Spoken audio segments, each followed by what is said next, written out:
Question number 4. ABCD is a trapezium in which AB parallel DC, BD is a diagonal of and E is the midpoint of AD. यहाँ पर AB जो है वो DC से parallel है, BD line जो है ये डायगोनल है, E जो है वो AD का मिड पॉइंट है. A line is drawn through E parallel to AB and intersect BC at F. E से एक लाइन बन रहा है जो कि पैरेलल जा रहा है AB का और BC लाइन को काट रहा है F पे. हमको पहला ये प्रूफ कर देना है कि F जो है वो BC का मिड पॉइंट है. तो हम लोग AB parallel DC and EF parallel AB ये हमको दिया था कि जो AB है वो DC का पैरेलल है और जो EF है वो AB का पैरेलल है. इससे AB, EF and DC are parallel. Means ये AB जो है, EF जो है और DC जो है ये तीनों आपस में पैरेलल हैं. Intercepts made by parallel line AB, EF and DC on transversal AD are equal. Means जो AB है, EF है और DC है ये तीनों क्या हो रहे हैं आपस में इक्वल हो रहे हैं. Intercept made by those parallel lines on transversal BC are also equal. Means इससे हमको ये मिल गया है कि तीनों जो पैरेलल लाइन है वो BC को इक्वल पार्ट में डिवाइड कर रहा है. तो यहाँ पर BF is equal to FC ये दोनों आपस में इक्वल हो जाएंगे और हम लोग ये बोल सकते हैं कि F is the mid point of BC. Question में बोलता है in a parallelogram ABCD EF are the mid point of side AD and CD respectively. यहाँ पर ABCD एक पैरेललोग्राम है जिसमें E और F जो है वो मिड पॉइंट हो रहे हैं AB पर और DC पर. So that the line segment AF हमको ये शो करना है कि जो लाइन सेगमेंट AF है और EC है ये क्या कर रहे हैं, ट्राइसेक्ट कर रहे हैं डायगोनल BD को, तीन बराबर पार्ट में डिवाइड कर रहे हैं. तो हम लोग यहाँ पर लिख सकते हैं कि since E and F are mid point of AB and DC respectively. हम लोग ये बोल दिए हैं कि जो E है और F है ये क्या है, मिड पॉइंट है AB पे और DC पे. इससे हमको ये मिल गया कि AE जो है is equal to half AB and CF is equal to half DC. ये इक्वेशन 1 हो गया. जो AE है वो AB का हाफ हो गया और जो CF है वो DC का हाफ हो गया. But AB is equal to DC and AB parallel DC ये इक्वेशन 2 हो गया. यहाँ पर जो AB था और DC जो था ये दोनों इक्वल एंड पैरेलल हो रहे हैं क्योंकि ये पैरेललोग्राम के अपोजिट साइड हैं. यहाँ पर लिख देते हैं opposite side of parallelogram. Secondly AE is equal to CF and AE parallel CF. यहाँ पर जो AE जो था वो CF के पैरेलल हो रहा है एंड इक्वल हो रहा है. तो इससे हमको ये मिल गया कि AF AECF is a parallelogram.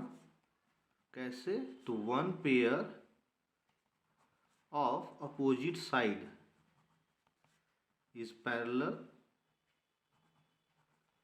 And equal.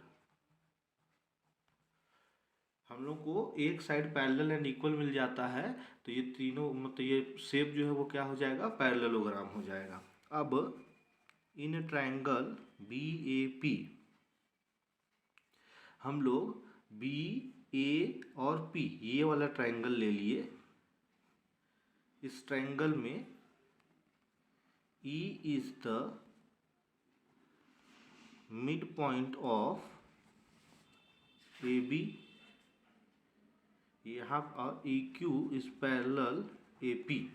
Means इसमें E जो है वो मिड पॉइंट हो रहा है तो ई क्यू जो है वो पैरेलल है ए पी से। अब हम लोग ये बोल सकते हैं Q is the mid point of P B,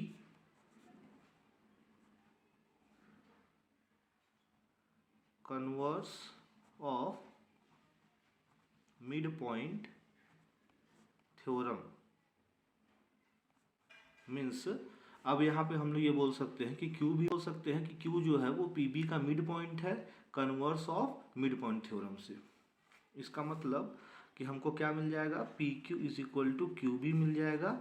ये हो गया हम लोग का इक्वेशन 3। अब क्या करना है, similarly in triangle DQC P is the midpoint of DQ and DP is equal to PQ। ये इक्वेशन 4 हो गया। मीन्स अगर डायग्राम में देखें तो अगर हम लोग DQC ये वाला ट्रायंगल को अगर हम ले रहे हैं तो इसमें DQ के मिड पॉइंट में P है, इसका मतलब कि DP is equal to PQ हो जाएगा। अब हम लोग from equation 3 and 4 we have DP is equal to PQ is equal to QB। तीनों आपस में इक्वल हो गए। ये 3 and 4 से PQ is equal to QB था और DP is equal to PQ था। मीन्स हम लोग का DP, PQ और QB तीनों आपस में इक्वल हो गए। और हम लोग ये बोल सकते हैं कि लाइन सेगमेंट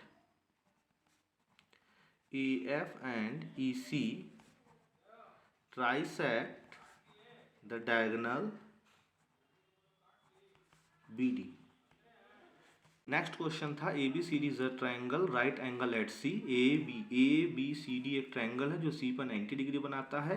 ये line through the mid point M of the hypotenuse AB and parallel to BC intersect AC at D। यहाँ पे हमको एक M पॉइंट मिल रहा है हाइपोटेनस AB में जो D पॉइंट से जाके मिल रहा है, लाइन बना रहा है, ये पैरेलल हो रहा है CD के। हमको पहला शो करना है कि D is the mid point of AC। तो हम लोग क्या कर देंगे, फर्स्ट के लिए ले लेंगे ट्रायंगल ABC जिसमें कि M is the mid point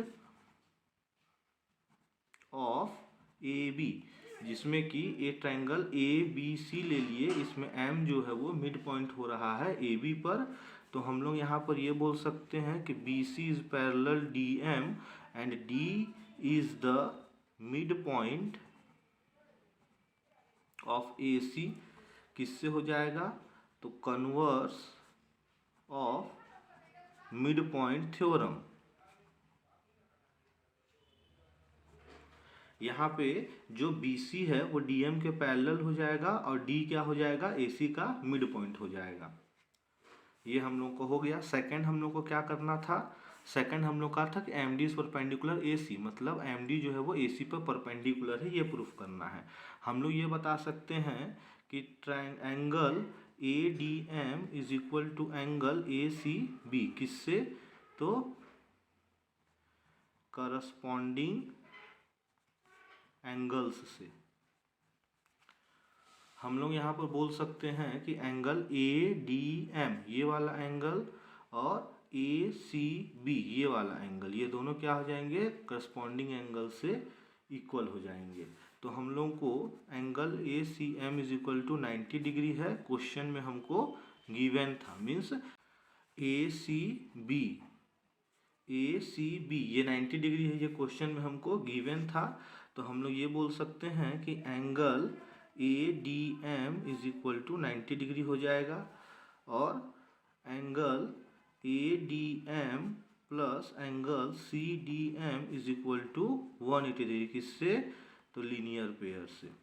हम लोग यहाँ पर जब ACB जो है ये 90 डिग्री क्वेश्चन में गिवन था, तो हम लोग का ADM जो है ये भी 90 डिग्री हो जाएगा, क्योंकि यहाँ हम दोनों को इक्वल प्रूफ किए हैं। अब ADM प्लस में CDM ये दोनों का एंगल का सम इज इक्वल टू क्या होता है? 180 डिग्री लीनियर पेयर से बना देगा। तो हम लोग अब यहाँ पे बोल सकते हैं कि angle CDM is equal to 90 degree. Means ADM की जगह 90 रखेंगे, इसको इधर भेज के 180 से माइनस कर देंगे, तो एंगल CDM जो है वो 90 डिग्री आ जाएगा। तो हम लोग ये बोल सकते हैं कि MD is perpendicular AC proved. ये भी 90 डिग्री हो गया, ये भी 90 डिग्री हो गया, दोनों एंगल 90 डिग्री हो गया। मतलब AD जो है वो परपेंडिकुलर है, DM जो है वो परपेंडिकुलर है AC के। थर्ड हमको क्या प्रूफ करना है कि CM is equal to MA is equal to half AB हमको प्रूफ करना है। हम लोग थर्ड के लिए क्या कर देंगे? AD is equal to DC जो कि इक्वेशन 1 था। क्यों? तो D is the mid point of AC। Means AD और DC आपस में इक्वल थे। यहाँ पर डायग्राम में AD और DC आपस में इक्वल थे, तो क्योंकि D जो था वो मिड पॉइंट था। अब हम लोग का ले लेते हैं, हम लोग ट्राइंगल ADM ले लिए और दूसरा ट्राइंगल CMD ले लिए। वी हैव, तो हमको क्या क्या मिल गया है? हमको मिल गया है angle ADM is equal to angle CDM। क्यों? क्योंकि ईच 90 डिग्री। यहाँ पर हम लोग कौन कौन सा ट्रायंगल लिए हैं? ADM एक ये ट्रायंगल ले लिए हैं, और दूसरा CDM एक ये ट्रायंगल ले लिए हैं, जिसमें से ADM जो था ये 90 डिग्री और MDC ये भी 90 डिग्री, तो ये दोनों 90 डिग्री थे, तो वही यहाँ पर लिखा हुआ है। अब हम लोग यहाँ पे क्या बोल सकते हैं कि AD is equal to AD हो जाएगा। ये फ्रॉम इक्वेशन 1 से हमको मिल गया कि AD एंड DC जो है वो इक्वल होगा। ये इक्वेशन 1 से हमको मिल गया, और DM is equal to DM जो था कॉमन था। तीन चीज हमको मिल गया है, तो हम लोग बोल सकते हैं कि ट्रायंगल ADM जो है वो कॉन्ग्रुएंट है ट्रायंगल CMD के। किससे? तो SAS क्राइटेरिया से। अब हम लोग जब ये दोनों कॉन्ग्रुएंट हो गए हैं, तो हम लोग बोल सकते हैं कि CM is equal to MA हो जाएगा। इसको इक्वेशन 2 ले लेते हैं, किससे हो जाएगा? CPCT से हो जाएगा। तब since M is the mid point of AB, M जो है वो AB का मिड पॉइंट हो गया, और जब M AB का मिड पॉइंट है तो हम लोग ये बोल सकते हैं कि MA is equal to half AB। ये इक्वेशन 3 ले लिए। अब हम लोग ये बोल सकते हैं, यहाँ पर जो CM था इक्वल टू MA था, तो MA का ये वैल्यू को यहाँ पे पुट कर देते, तो क्या हो जाएगा? CM is equal to half AB, और इसको इक्वल टू हम लोग MA भी लिख सकते हैं। प्रूफ।